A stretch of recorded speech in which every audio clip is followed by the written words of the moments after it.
नमस्कार। SBT news में आपका स्वागत है। पेश है 3 मार्च रविवार सुबह 6:15 राजस्थान की बड़ी खबरें। लोकसभा चुनाव के लिए शनिवार को भाजपा की पहली लिस्ट जारी की गई। इनमें 195 प्रत्याशियों के नाम हैं। इनमें 28 महिलाएं, 47 युवा, 27 एससी और 18 एसटी और 57 ओबीसी प्रत्याशी हैं। पीएम मोदी वाराणसी से चुनाव लड़ेंगे। ज्योतिरादित्य सिंधिया को एमपी के गुना से और शिवराज सिंह को विदिशा से टिकट दिया गया है। इस लिस्ट में उत्तर प्रदेश की 51, पश्चिम बंगाल की 20, मध्य प्रदेश की 24, गुजरात की 15, राजस्थान की 15, झारखंड की 11, छत्तीसगढ़ की 11, केरल की 12, तेलंगाना की 9, असम की 11, दिल्ली की 5, जम्मू कश्मीर की 2, उत्तराखंड की 3, अरुणाचल की 2, गोवा की 1, त्रिपुरा की 1, अंडमान की 1 और दमन और दीव की 1 सीट शामिल है। पीएम मोदी ने 18 महीने बाद फिर बिहार का दौरा किया। औरंगाबाद और बेगूसराय में सभा की। दोनों जगह पीएम मोदी के साथ सीएम नीतीश कुमार रहे। पीएम ने बिहार समेत देश के 1,62,000 करोड़ से अधिक की योजनाओं का शिलान्यास और उद्घाटन किया। इनमें बिहार के 27,000 करोड़ की योजनाएं शामिल हैं। पीएम ने लालू परिवार का नाम लिए बिना कहा कि बिहार ने परिवारवाद का दंश झेला है। परिवारवाद प्रतिभा का सबसे बड़ा दुश्मन है। एक परिवार ने नौकरी के नाम पर युवाओं की जमीनों पर कब्जा किया है। वहीं औरंगाबाद में कहा कि बिहार को पुराने दौर में नहीं जाने देंगे। एनडीए की बढ़ती ताकत से परिवारवादी डरे हुए हैं। इस दौरान नीतीश कुमार ने कहा कि मैं बीच में इधर उधर हो गया, लेकिन अब परमानेंटली यहाँ रहने आ गए हैं। मुझे विश्वास है कि 400 से ज्यादा सीटें लोकसभा में जीतेंगे। मुख्यमंत्री ने सभा में सबको खड़ा कराकर पीएम मोदी का स्वागत कराया। पीएम नरेंद्र मोदी के नेतृत्व में केंद्र सरकार जिस योजना का शिलान्यास करती है, उसका उद्घाटन भी करती है। ये गारंटी मोदी ही दे सकते हैं। राजस्थान विधानसभा चुनाव से 2 महीने पहले पूर्व सीएम अशोक गहलोत गारंटी दे रहे थे। गहलोत साहब, जब आपकी खुद की गारंटी नहीं थी तो आप कौन सी गारंटी दे रहे थे? ये बात मुख्यमंत्री भजनलाल शर्मा ने शनिवार को नीमका थाना जिले के खेतड़ी में नेहरू मैदान में यमुना नहर समझौता को लेकर हुई आभार सभा को संबोधित करते हुए कही। मुख्यमंत्री ने लोकसभा चुनाव में भाजपा को सभी 25 सीटें बड़े अंतर से जिताने की अपील की। साथ ही केंद्र सरकार की योजनाएं गिनाते हुए विपक्ष पर निशाना साधा। सीएम ने कहा, कल मैंने उदयपुर में पेयजल योजना का शिलान्यास किया। उदयपुर का पानी बंगाल की खाड़ी और अरब सागर तक जाता है। इस पानी के उपयोग के लिए देवास की तीसरी और चौथी इकाई का शिलान्यास किया है। ये पानी कपासन, चित्तौड़गढ़ और बीसलपुर तक पहुंचेगा। राजस्थान सरकार की ओर से पूर्व में निकाली गई असिस्टेंट प्रोफेसर भर्ती परीक्षा में नियमानुसार आरक्षण नहीं देने पर राजस्थान हाईकोर्ट ने फाइनल परिणाम घोषित करने पर रोक लगा दी है। अभ्यर्थियों का आरोप है कि सरकार ने एससी एसटी अभ्यर्थियों को नियमानुसार पद आरक्षित नहीं किए। इस मामले को लेकर सुधा कुमारी की ओर से राजस्थान हाईकोर्ट की शरण ली थी। राजस्थान उच्च न्यायालय जयपुर बेंच ने आरपीएससी की ओर से असिस्टेंट प्रोफेसर भर्ती परीक्षा 2023 के लिए 22 जून 2023 को निकाले विज्ञापन में बिजनेस एडमिनिस्ट्रेशन विषय में अनुसूचित जाति एवं अनुसूचित जनजाति के अभ्यर्थियों को पर्याप्त रिजर्वेशन नियमानुसार 16 व 12% नहीं होने के कारण फाइनल परिणाम घोषित करने पर रोक लगा दी। जयपुर पुलिस कमिश्नर बीजी जॉर्ज जोसेफ ने शनिवार को विद्याधर नगर थाने में जनसुनवाई कर लोगों की परेशानी को जाना, समस्याएं सुनी और मौके पर ही संबंधित अधिकारियों को हल करने के निर्देश दिए। इस दौरान अतिरिक्त पुलिस आयुक्त Kailash Chandra Bishnoi, DCP north Rashi Dogra Dudi, additional DCP north Bajrang Singh सहित नॉर्थ सर्किल के एसीपी और सीआई मौजूद रहे। राजस्थान में एक्टिव हुए वेस्टर्न डिस्टर्बेंस का प्रभाव शनिवार को भी बना हुआ है। शनिवार दोपहर हनुमानगढ़ के संगरिया में बारिश के साथ ओले गिरे। भरतपुर में तेज बरसात हुई। बारिश की वजह से राजसमंद में हाई टेंशन लाइन गिरने से 2 लोगों की मौत हो गई। इससे पहले शुक्रवार देर रात चूरू, हनुमानगढ़, झुंझुनू में बारिश हुई और ओले गिरे। मौसम केंद्र जयपुर ने शनिवार 2 मार्च को भी 9 जिलों में तेज बारिश, आंधी और ओलावृष्टि की आशंका जताई है। वहीं 12 जिलों में येलो अलर्ट जारी किया है।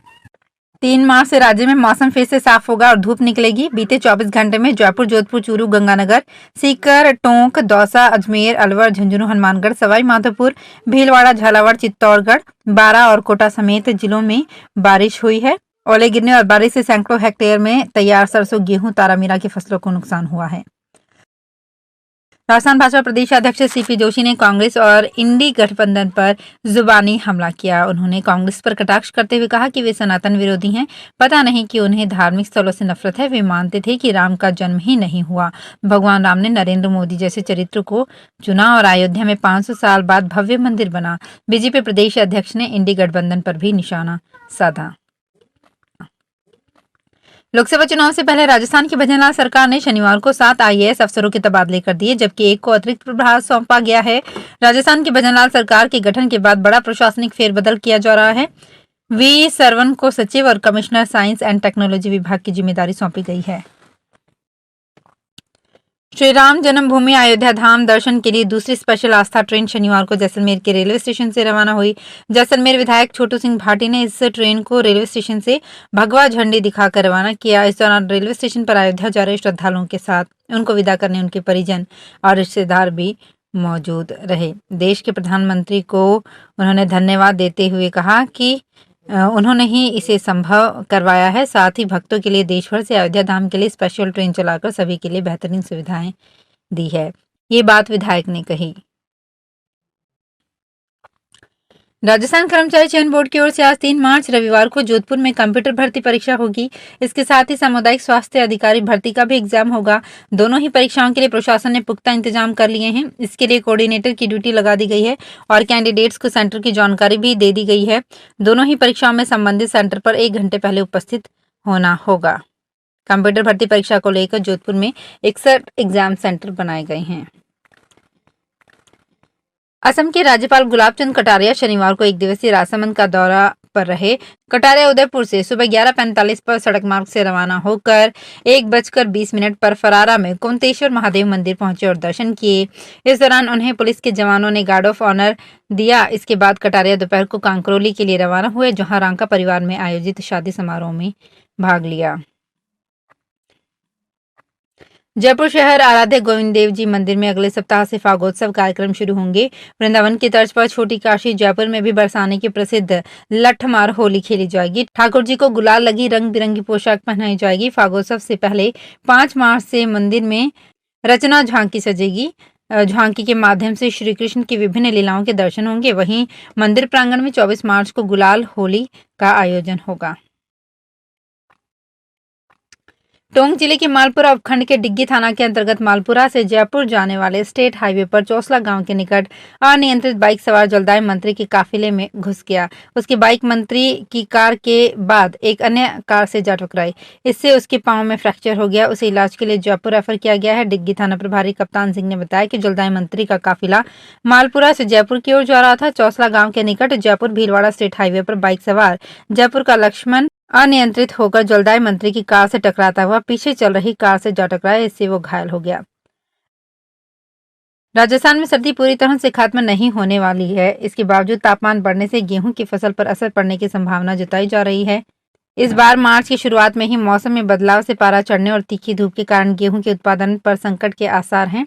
सरसों सहित अन्य फसल कटाई की स्थिति में है, जबकि गेहूं में अभी बालियां पक रही हैं। तापमान 32 डिग्री पर पहुंचने से दाना पूरा तैयार नहीं होगा। इससे किसानों की भी चिंता बढ़ गई है। वार्षिक सत्यापन नहीं होने से झुंझुनू में 45,057 पेंशनर्स की पेंशन रुक गई है। बीते 31 दिसंबर तक सभी लाभार्थियों को सत्यापन करना था, लेकिन हजारों की संख्या में लाभार्थी सत्यापन से वंचित रह गए। इनमें बड़ी संख्या में वे लोग हैं जिनके फिंगर और आइरिस दोनों ही नहीं आ रहे हैं। वे कार्यालय के चक्कर लगाकर थक चुके हैं। कभी अधिकारी नहीं मिलते तो कभी कर्मचारी। झुंझुनू का उपखंड अधिकारी का तबादला होने से पिछले 1 सप्ताह से तो कार्यालय में सत्यापन का काम रुक गया है। तो फिलहाल खास खबरों में इतना ही। ताजा खबरों की जानकारी के लिए देखते रहिए एसपीटी न्यूज। धन्यवाद।